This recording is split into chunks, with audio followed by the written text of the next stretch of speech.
इसे को इनवाइट किया है। आने वाले समय में अफगानिस्तान के मसले पर नवंबर 10 या 11 को एक बड़ी बैठक हो सकती है भारत में। फिर ये किस तरीके की नीति है सर? इंडिया और हिंदुस्तान, पाकिस्तान और हिंदुस्तान बात करने के लिए तैयार है टेबल पे? देखिए, जम्मू कश्मीर में हमने सीज फायर को मान लिया,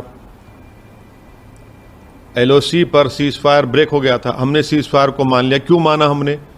फिर उसके बाद से हम देख रहे हैं कि हमारे फौज के सिपाही मर रहे हैं, कभी 5 कभी 2 जॉइंट जूनियर कमीशन ऑफिसर मारा गया कल। सिविलियंस की टारगेटेड किलिंग हो रही है वैली में। और ये कहाँ से हो रही है? तो पड़ोसी देश से आ रहे हैं। अब तो वो लोग अपने आर्म टेररिस्ट को भिजा रहे हैं, रोज लोग मर रहे हैं। अब आप एनएसए से क्या बात करेंगे? पाकिस्तान के एनएसए से इनकी कोई पॉलिसी है क्या? फॉरेन पॉलिसी इनके पास कोई अप्रोच है क्या? बीजेपी के पास कुछ है ही नहीं है। ना चीन के ताल्लुक से कुछ एलएसी पर कोई अप्रोच है, ना एलओसी पर इनका कोई कंसिस्टेंट अप्रोच है। कंप्लीटली इनकंसिस्टेंट अप्रोच है। और जैसा इनको दबाया जाता है अमेरिका से, उस तरह से हम लोग हरकत करते हैं। मगर क्या ऐसे माहौल में इन लोगों से बातचीत करने से क्या हासिल होगा?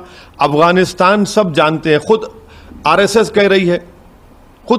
कह रही है कि चीन, पाकिस्तान, टर्की मिलकर तालिबान की मदद किए, और आप एनएसएस की मीटिंग करेंगे। ये किसको बेवकूफ बनाया जा रहा है? किसको बेवकूफ बना रहे हैं? इनके पास कोई पॉलिसी नहीं है इस बारे में। पाकिस्तान से बात नहीं करनी चाहिए। अरे बात क्या, आप तो भिजा रहे हैं ना, आप तो अपने ही देश से लोग अंदर आ रहे हैं। सरकार खुद कह रही है कि ड्रोन से हथियार आ रहे हैं, उन हथियारों से टारगेटेड किलिंग हो रही है। इंटेलिजेंस ब्यूरो का फेलियर है। मैं तो ये भी कहा हूं कि अगर उस किलिंग्स को रोका नहीं जाएगा वैली में, तो वो रेप्लिकेट होगा हमारे भारत के कोने कोने में। तो सरकार के पास आप किस लिए बात कर रहे हैं? क्या ये बीजेपी भूल गई? क्या आप इनको बिरयानी खिलाएंगे? क्या आप इनको कबाब खिलाएंगे? हम ये पूछ रहे हैं कि आपके पास कोई कंसिस्टेंट पॉलिसी है ही नहीं नेशनल सिक्योरिटी के बारे में। आपके पूरी इस बात से ये लग रहा है कि न सिर्फ डिप्लोमेसी बल्कि इंटरटेनमेंट, संगीत, खेल, सब चीज को त्याग देना चाहिए। यही तो बीजेपी ने मुतालबा किया था ना, यही तो बीजेपी कहती आ रही है। हम ये पूछ रहे हैं कि आपके पास एक कंसिस्टेंट फॉरेन पॉलिसी नहीं है। आपने फॉरेन पॉलिसी को मोदी की पर्सनल पॉलिसी में तब्दील कर दिया। आपने फॉरेन पॉलिसी को डोमेस्टिक पॉलिटिक्स से जोड़ दिया। इसीलिए तो सब ये चीजें हो रही हैं।